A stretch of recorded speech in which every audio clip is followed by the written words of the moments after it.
Senhor presidente, senhores deputados, senhoras deputadas, e a todos que acompanham esta sessão, pelos meios de comunicação e também nos honrando com suas presenças. Em especial, quero mais uma vez cumprimentar os trabalhadores do saneamento do Estado do Paraná.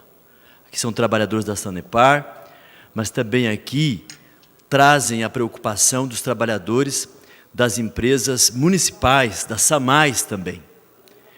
E aqui estão representando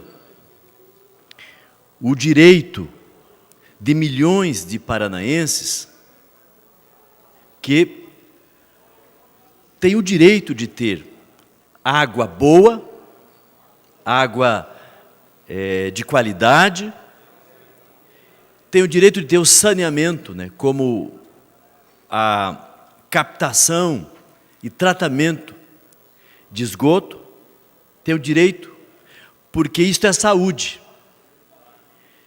Isto não pode ser tratado como mercadoria. O GERT falou em nome dos trabalhadores do saneamento do Paraná aqui nessa tribuna no dia de hoje, trouxe informações importantíssimas que a gente precisa refletir e agir depois da nossa reflexão. Então, eu apresentei um requerimento que está na mesa, estou pedindo o apoio de todos os deputados desta casa, para que seja encaminhado ao presidente do Senado e ao presidente da Câmara, pedindo que devolva ao presidente Temer a medida provisória, porque não é um tema para ser tratado com pressa, inclusive num final de um mandato, inclusive ilegítimo e melancólico, né? Porque o tema, ele tem a ver com uma vida de quem mais precisa do poder público. E o Léo Heller, que é relator especial da ONU, ele é um brasileiro, ele escreveu sobre o tema. E ele sintetizou numa frase que as empresas privadas não investem o suficiente e mais, adotam medidas de exclusão das populações mais pobres. Por isso a ONU tem ressalvas quando um país quer privatizar o saneamento. Vários países já voltaram a estatizar. Pelo menos 185 municípios grandes, né, Brasil, mundo afora, nos últimos 15 anos, tinham privatizado o saneamento, recuaram e municipalizaram novamente, porque perceberam que essas empresas privadas tratam como mercadoria e quer apenas o lucro. E o que o GERT trouxe aqui é muito preocupante. Veja as nossas empresas como a Sanepar. A Sanepar, ela usa o que nós chamamos de subsídio cruzado. Ela tem lucro nas médias e grandes cidades do estado do Paraná e tem prejuízo nas pequenas cidades. Mas na média, ela não quebra, dá conta de fazer os serviços nas grandes cidades e também nas médias e pequenas. Agora, se a medida provisória for aprovada, por exemplo, Maringá,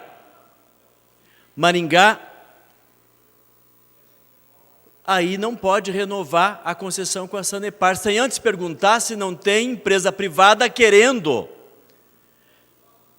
administrar o saneamento de Maringá. E claro que vai aparecer empresa privada para oferecer condições mais favoráveis, porque ela não vai precisar usar o chamado subsídio cruzado. Vai só ganhar dinheiro em Maringá, que é uma cidade grande.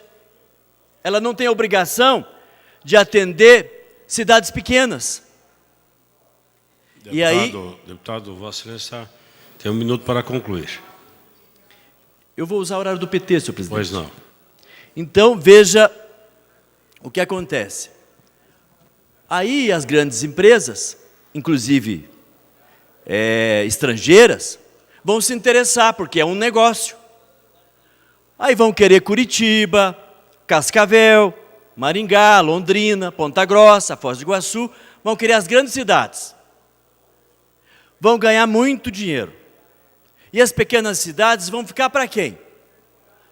Para as empresas públicas, que não vão dar conta de atender.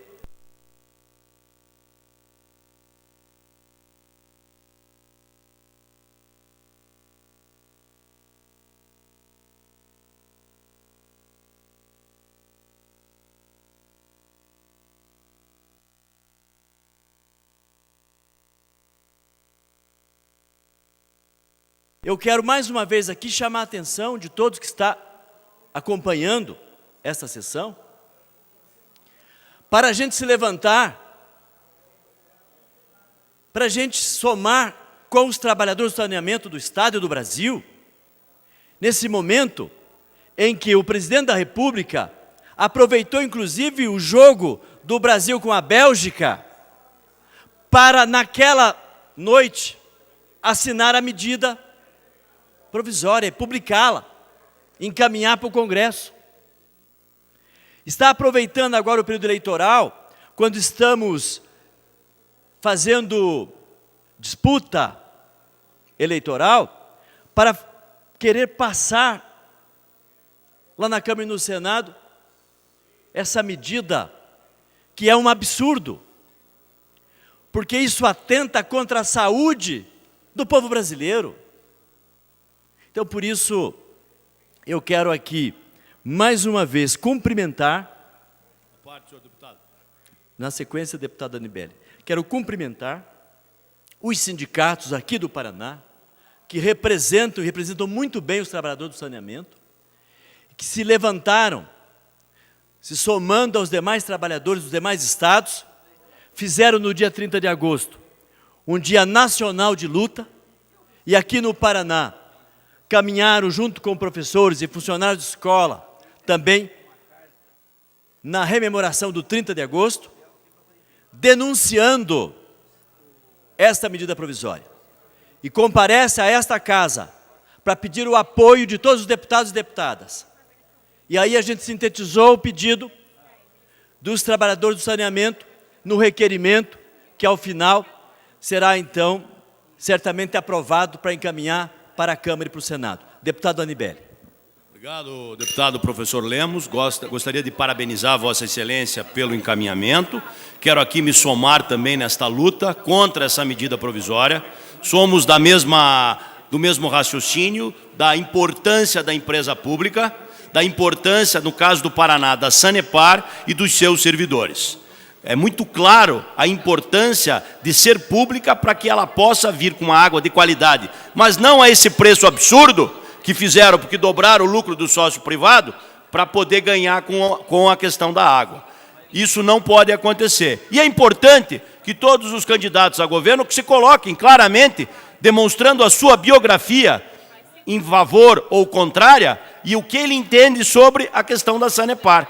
A comparação que foi feita na questão das pequenas cidades, nós podemos fazer como a telefonia.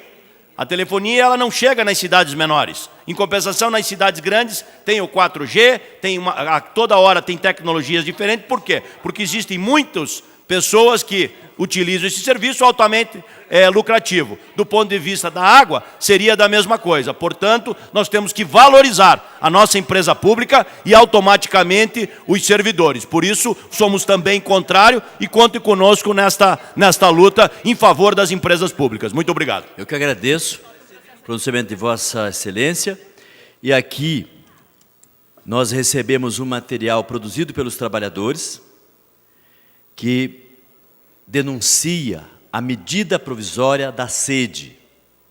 Então, esta é a medida provisória que os trabalhadores estão chamando a população paranaense e brasileira para contestar. Nós não aceitamos essa medida provisória da sede, porque ela é contra a vida.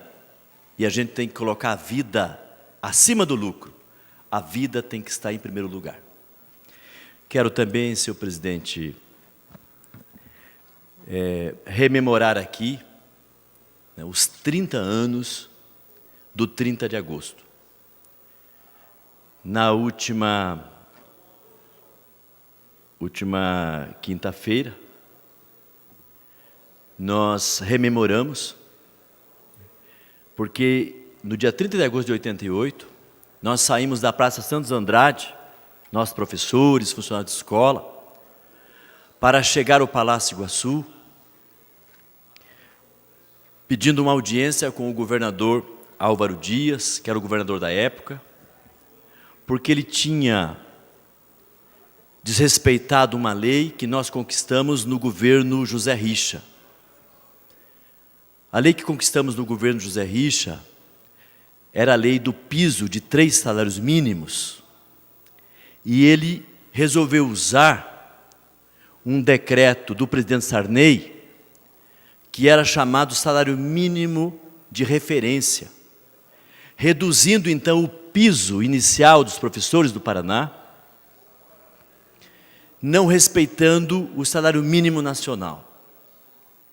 Então fizemos esta caminhada, estávamos em greve, e quando chegamos no palácio, o governador não escalou ninguém para receber, nem ele quis receber e também não indicou nenhum secretário para receber a representação dos professores no palácio.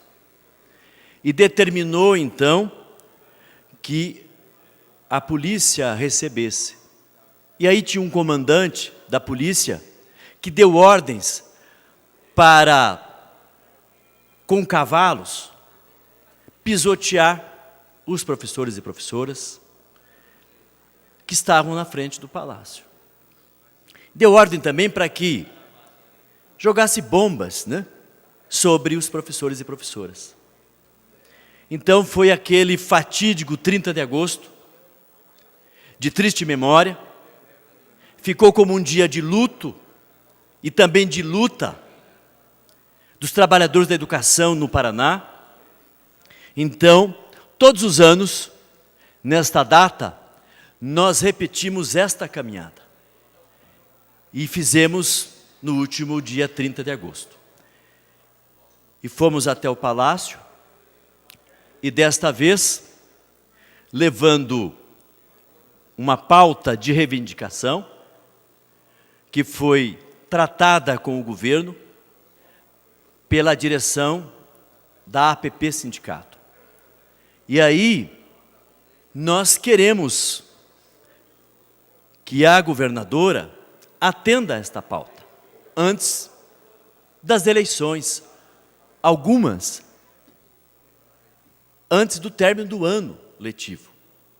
Como, por exemplo, mudar a resolução para distribuir aulas, para não perseguir e não injustiçar nenhum professor, nenhuma professora, porque teve que tirar licença legal, como, por exemplo, licença para tratamento de saúde, ou licença para fazer um mestrado, um doutorado, ou licença para fazer o PDE, ou teve licença especial, que não seja punida na hora de pegar aulas. Que essa resolução de distribuição de aulas seja alterada. Alterada também no item que diz respeito à hora-atividade. Porque a resolução atual, ela diz respeito à lei federal e à lei estadual que trata da hora-atividade. Foi reduzido de 7 aulas de hora-atividade por semana para 5. Isso sobrecarrega os professores, prejudica os estudantes.